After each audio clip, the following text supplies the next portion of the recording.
Connaître Dieu 11. Le culte. Le culte est l'acte spirituel par lequel le peuple de Dieu, ceux qu'il a appelés et adoptés comme ses enfants, s'offre à Dieu, qui est à la fois roi et père. En général, les éléments essentiels du culte incluent la parole et la Sainte Seine, qui sont des canaux par lesquels nous recevons la grâce. En réponse à cette grâce, nous offrons la prière, la louange et nos offrandes. Les éléments optionnels du culte incluent l'heure, le lieu et l'ordre du service. Voyons d'abord brièvement les éléments essentiels, puis approfondissons notre compréhension du culte. La parole comme canal de grâce.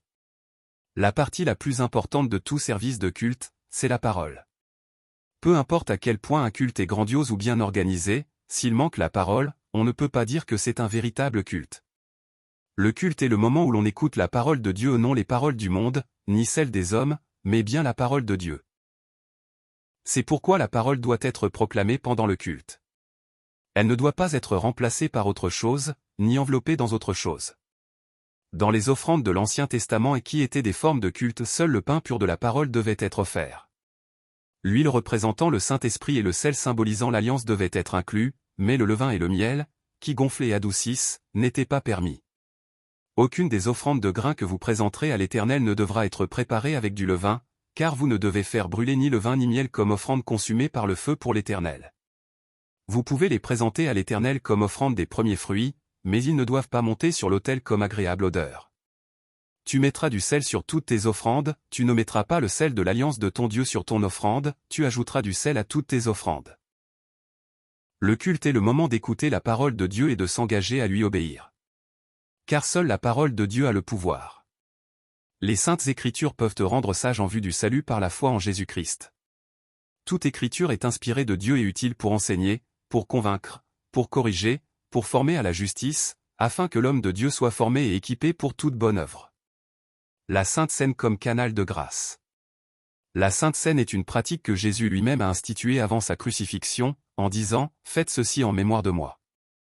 Car j'ai reçu du Seigneur ce que je vous ai transmis, le Seigneur Jésus, dans la nuit où il fut livré, prit du pain, et après avoir rendu grâce, le rompit et dit « Ceci est mon corps, qui est pour vous, faites ceci en mémoire de moi. » De même, après le repas, il prit la coupe et dit « Cette coupe est la nouvelle alliance en mon sang, faites ceci en mémoire de moi toutes les fois que vous en boirez. » Oui, le pain et la coupe ne contiennent pas une présence mystique. La Sainte Seine est un acte symbolique. Et son but est de se souvenir de Jésus-Christ et de ce qu'il a accompli. Donc, quand les circonstances le permettent, il est bon de participer à la Sainte Seine. Mais lorsque cela n'est pas possible, proclamer simplement la parole du Seigneur suffit à communiquer la grâce, car le but ultime de la Seine n'est pas une expérience mystique, c'est de se souvenir de Jésus. Et nous pouvons rencontrer Jésus, la parole faite chair, à travers la parole vivante de Dieu. Au commencement était la parole, et la parole était avec Dieu, et la parole était Dieu. Elle était au commencement avec Dieu. Canaux de réponse à la grâce, la prière, la louange et l'offrande. À proprement parler, la prière n'est pas quelque chose que nous initions. Lorsque Dieu déverse sa grâce, la reconnaissance qui jaillit de notre cœur en réponse à cette grâce, c'est cela, la prière. La prière n'est pas simplement un moyen d'exprimer nos désirs. Elle est complètement différente des actes religieux des adorateurs d'idoles, qui servent avec ferveur leur Dieu fabriqué de main d'homme pour obtenir ce qu'ils veulent. La véritable prière est notre réponse à la grâce reçue de Dieu. C'est une réponse d'adoration et de reconnaissance. Ce n'est pas une déclaration, mais une réponse. La louange est très semblable à la prière. Elle est, elle aussi, une réponse à la grâce.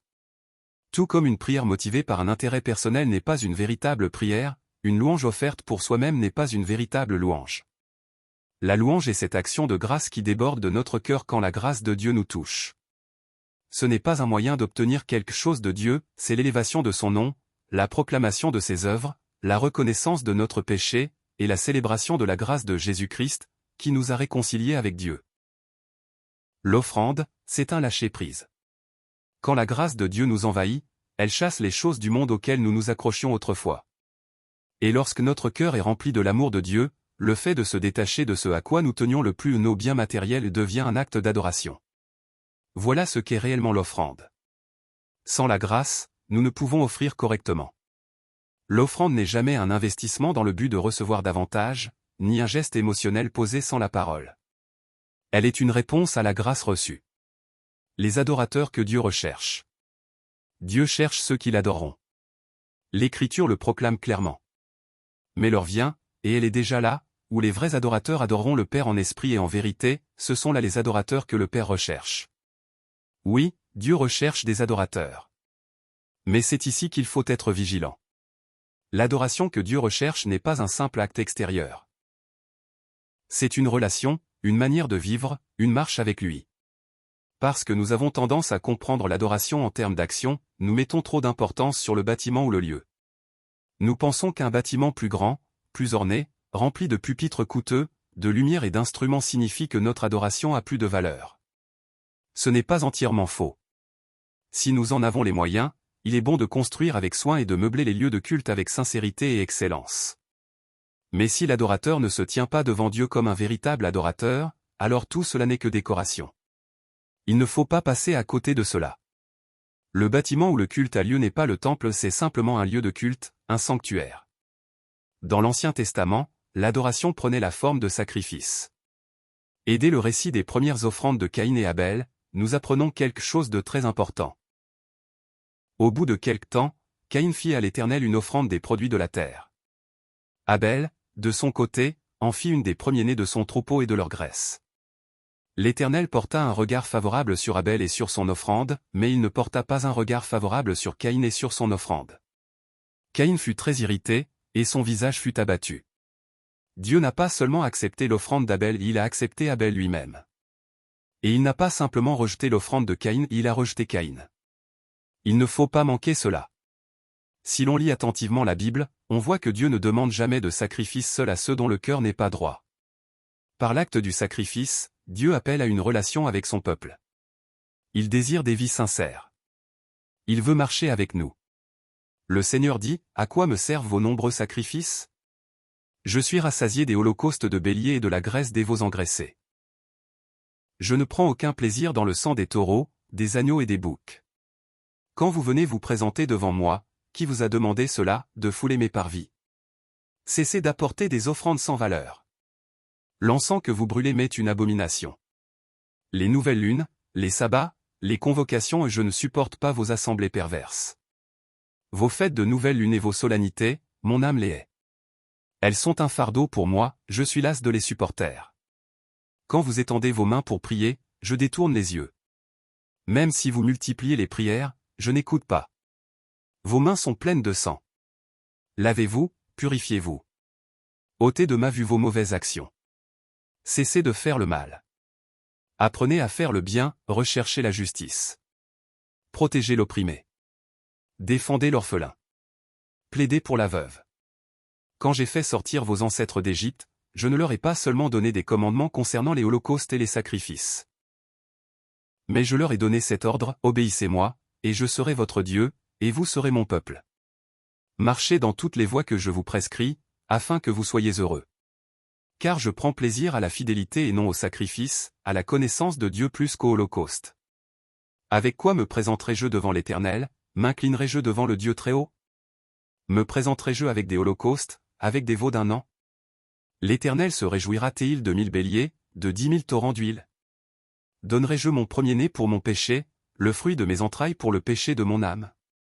On t'a fait connaître, ô homme, ce qui est bien, et ce que l'Éternel demande de toi, c'est que tu pratiques la justice, que tu aimes la miséricorde, et que tu marches humblement avec ton Dieu. Un fils honore son père, et un serviteur son maître. Si je suis père, où est l'honneur qui m'est dû? Si je suis maître, où est la crainte qu'on a de moi? Dit l'Éternel des armées. C'est à vous, prêtres, que je m'adresse, vous qui méprisez mon nom. Et vous dites, en quoi avons-nous méprisé ton nom? En offrant sur mon autel des aliments impurs. Et vous dites, en quoi t'avons-nous profané? En disant, la table du Seigneur est méprisable. Quand vous offrez en sacrifice des animaux aveugles, n'est-ce pas mal? Quand vous offrez des animaux boiteux ou malades, n'est-ce pas mal? Présente-les donc à ton gouverneur. Sera-t-il content de toi?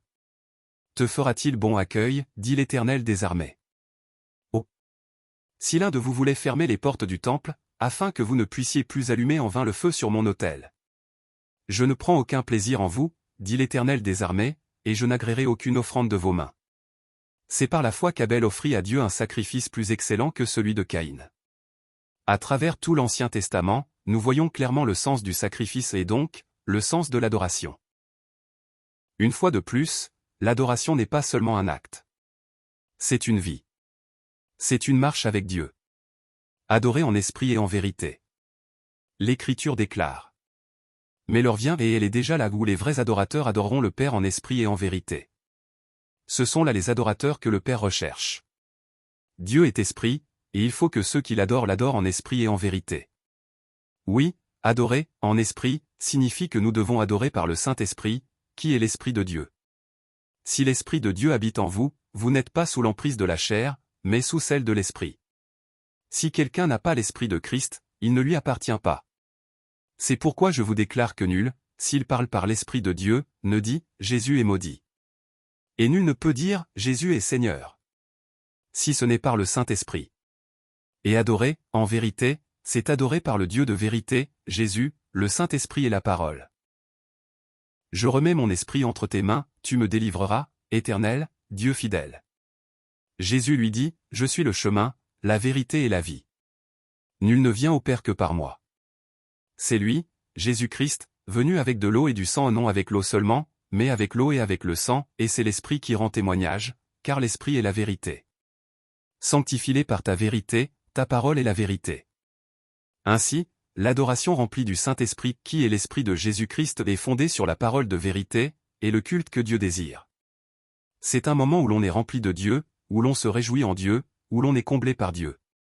Et cette communion ne peut pas être limitée à un créneau horaire. Elle ne le peut tout simplement pas. Le temps de culte, un moment de recharge spirituelle. Le culte n'est pas un contrat. Ce n'est pas que, parce que Dieu nous a donné la grâce du salut, nous remplissons une obligation religieuse en assistant à un moment fixé, dans un lieu déterminé, un jour précis, une fois par semaine. Encore une fois, le culte ne se limite pas à des horaires définis. Oui, les temps de culte désignés et consacrés sont importants. Mais penser qu'ils sont, à eux seuls, le culte, est une erreur. Le rassemblement formel est important, mais ce que Dieu désire vraiment, c'est que nous marchions avec lui dans notre vie quotidienne. C'est pourquoi il est utile de considérer ces rassemblements réguliers comme des temps de recharge. En réalité, la vie chrétienne est à la fois adoration et combat. Si vous apparteniez au monde, le monde aimerait ce qui est à lui, mais vous n'êtes pas du monde, et c'est moi qui vous ai choisi du milieu du monde, voilà pourquoi le monde vous hait. Je leur ai donné ta parole, et le monde les a haïs, parce qu'ils ne sont pas du monde, comme moi je ne suis pas du monde. Vous êtes le sel de la terre?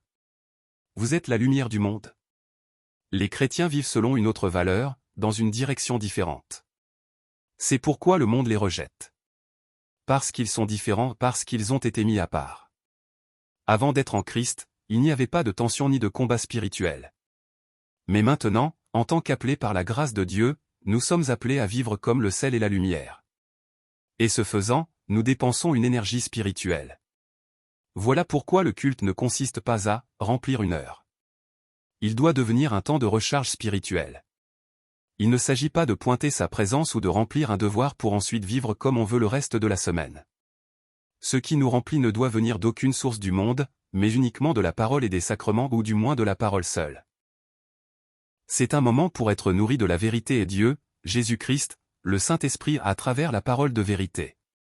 Par cela, nous sommes remplis de l'Esprit et de la parole, et nous repartons dans le monde comme une église en mission, comme des soldats spirituels, livrant le bon combat.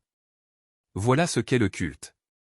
Timothée, mon enfant, voici l'instruction que je t'adresse, afin que, soutenu par ces prophéties, tu combattes le bon combat, en gardant la foi et une bonne conscience. Quant à toi, homme de Dieu, fuis tout cela, recherche la justice, la piété, la foi, l'amour, la persévérance et la douceur. Combat le bon combat de la foi. Mes chers amis, j'avais un vif désir de vous écrire au sujet du salut qui nous est commun.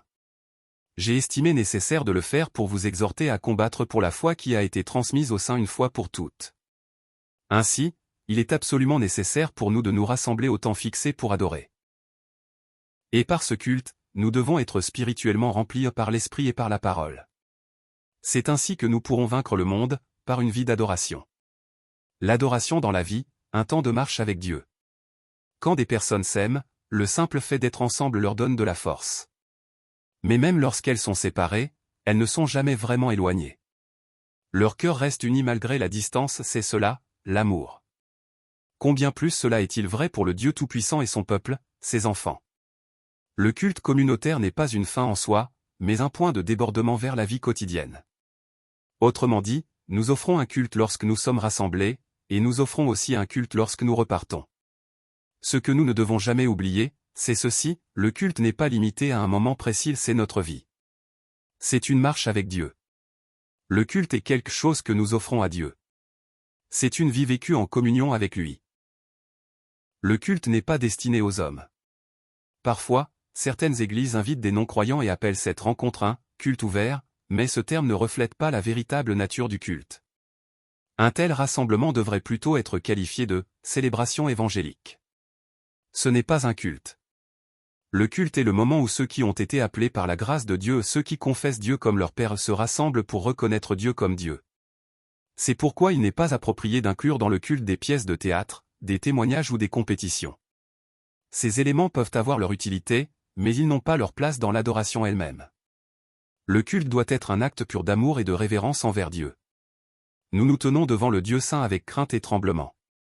Un pécheur, qui n'a aucun droit de se tenir devant lui, ne peut venir que par le mérite de la croix de Jésus-Christ. Et ce moment doit être rempli de reconnaissance et de crainte respectueuse. Il n'y a aucune place pour l'orgueil. Tu ne prends point plaisir au sacrifice, sinon j'en offrirais, tu n'agrées point les holocaustes. Les sacrifices qui sont agréables à Dieu, c'est un esprit brisé, ô Dieu, tu ne dédaignes pas un cœur brisé et contrit. Pratiquer la justice et la droiture, voilà ce que l'Éternel préfère au sacrifice.